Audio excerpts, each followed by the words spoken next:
Halo. Assalamualaikum warahmatullahi wabarakatuh.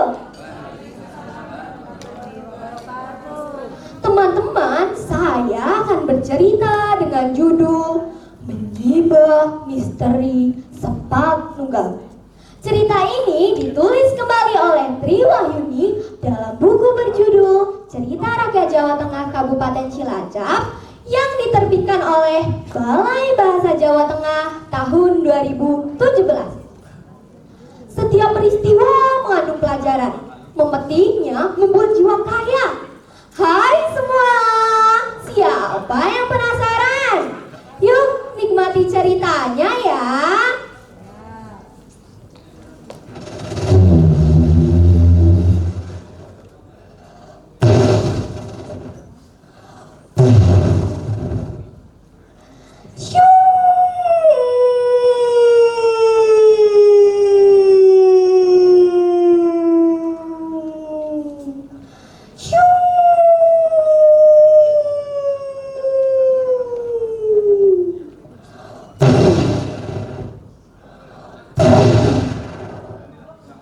Istana Candi Kuning Gunung Padang di Kadipaten Majenang di bumi hanguskan, diruntuhkan, dan dihancurkan.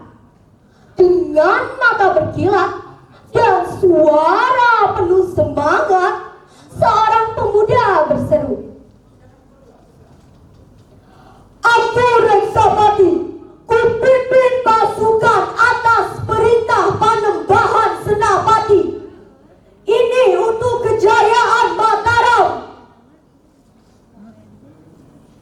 Secepat kilat ia menghilang di bawah langit kelam Kadipaten Majenang, menembus gelapnya hutan, melesak di antara semak dan pepohonan, menuju lorong wates belantara di pegunungan yang belum pernah terjamah manusia.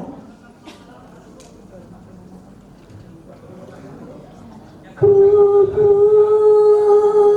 bulan, bubui bulan, sangrai bentang,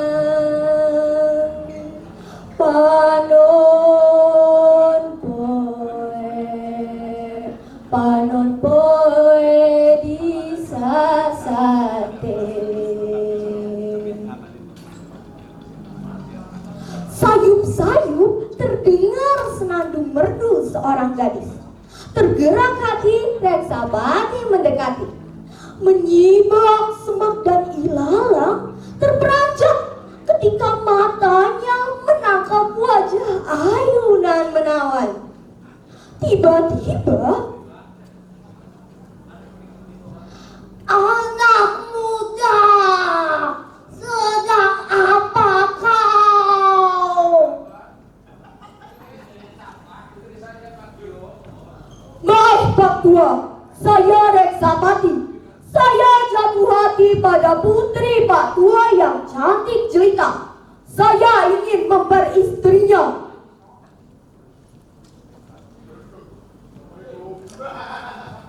"Aku Wangsakarta. Ini adalah dusun larangan. Tak ada seorang pun yang berani memasuki dusun ini, kecuali aku dan keluargaku, termasuk kau Reksapati. Sebelum terjadi apa-apa denganmu, pergilah, keluarlah dari dusun larangan ini."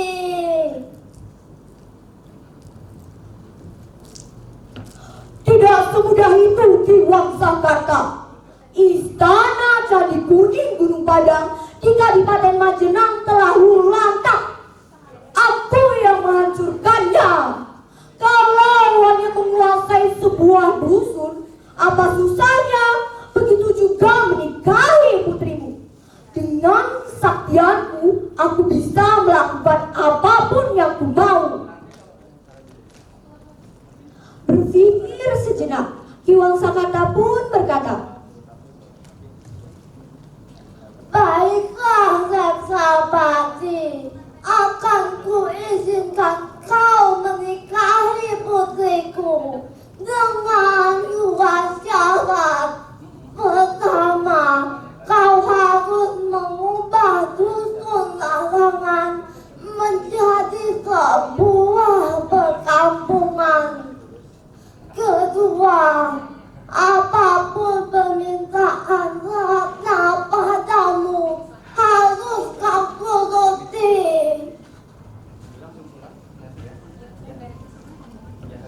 "Itu mudah, Aki. Aku pasti sanggup melakukannya.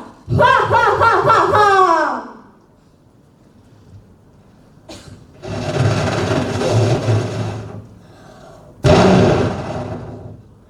Tiba-tiba suara petir menggelegar seiring sumpah yang diucapkan Reksapati. Ia mulai melaksanakan sumpah pertamanya. Dengan kesaktiannya yang luar biasa, ia berhasil mengubah dusun larangan menjadi sebuah perkampungan yang ia beri nama Babakan, yang berarti tahap-tahap. Ratna pun menikah dengan Reksapati. Suatu hari Ratna bermimpi. Di dalam mimpinya ia mendengar suara gaib yang terus terngiang-ngiang di telinganya. "Ratna kencana, mintalah Reksapati untuk menangkap seekor ikan di sungai Cibengkeng, lalu makanlah. Begitu terbangun dengan tergopoh-gopoh, Ratna langsung menyusul Reksapati yang sedang menebang kayu di pinggir hutan. "Kanda, tangkaplah seekor ikan di sungai Cibengkeng." Dari kejauhan, Ki Wangsakarta terkejut melihat kepala dan duri ikan yang tergeletak di hadapan Ratna dan Reksapati.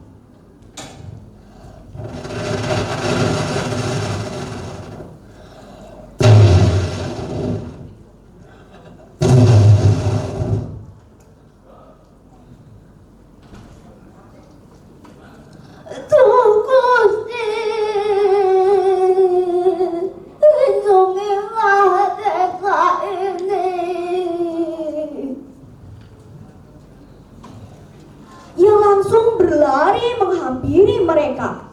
Melihat kedatangan Ki Wangsakarta, Ratna pun berseru, "Aki! Aki bilang tak ada ikan di sungai. Tapi lihat Aki, dengan kesaktiannya Kakanda berhasil menangkap seekor ikan sepat yang besar. Rasanya enak sekali.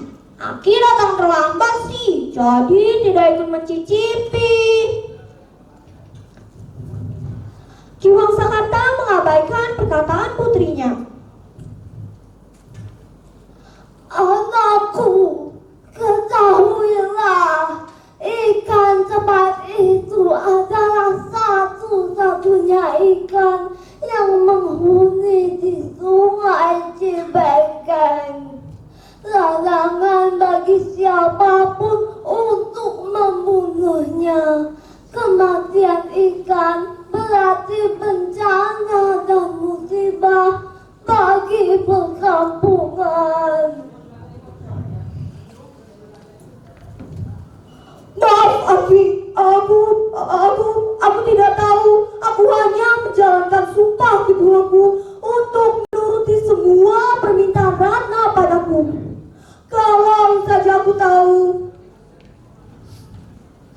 Belum selesai Reksapati berucap, tiba-tiba terdengar suara gaib yang menggema. Wong Sakarta karena kalian telah melanggar larangan, bencana akan datang melanda. Ini adalah hukuman untuk kalian. Mendengar suara gaib itu, Nyai Wangsakarta ketakutan. Tubuhnya melemah.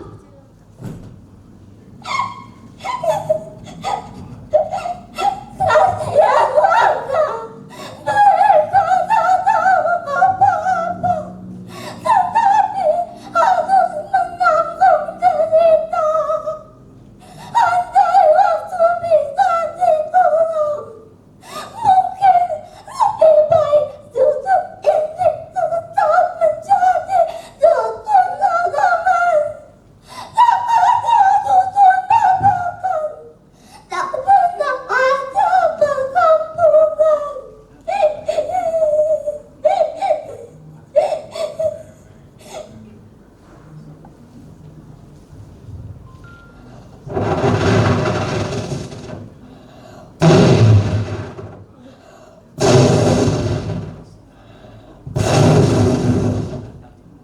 Tiba-tiba kilat menyambar, petir menggelegar, terpaan angin kian kencang.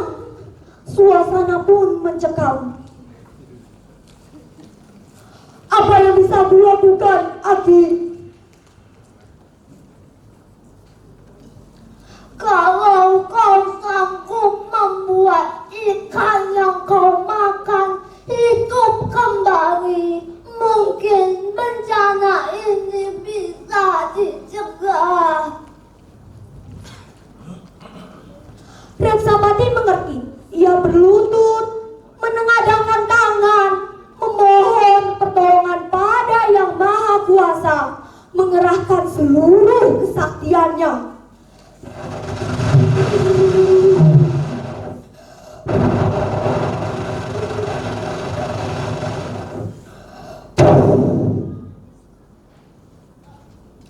Langit hitam berganti terang, angin kencang berganti tenang. Ajaibnya, ikan sepat yang sudah tinggal kepala dan duri saja seketika hidup lalu meloncat ke dalam sungai Cibengkeng. Ikan sepat satu-satunya yang bisa hidup kembali setelah dimakan. Seiring berjalannya waktu, daerah tersebut menjadi luas dengan banyak penduduk. Daerah yang dahulunya bernama Babakan diganti nama menjadi Sepat Nunggal, seekor ikan sepat yang ajaib. Dari cerita ini kita belajar untuk menjauhi larangan dan melaksanakan apapun yang orang tua amanahkan. Dan jangan sombong. Burung cenderawasih dari Pulau Papua. Terima kasih dan sampai jumpa.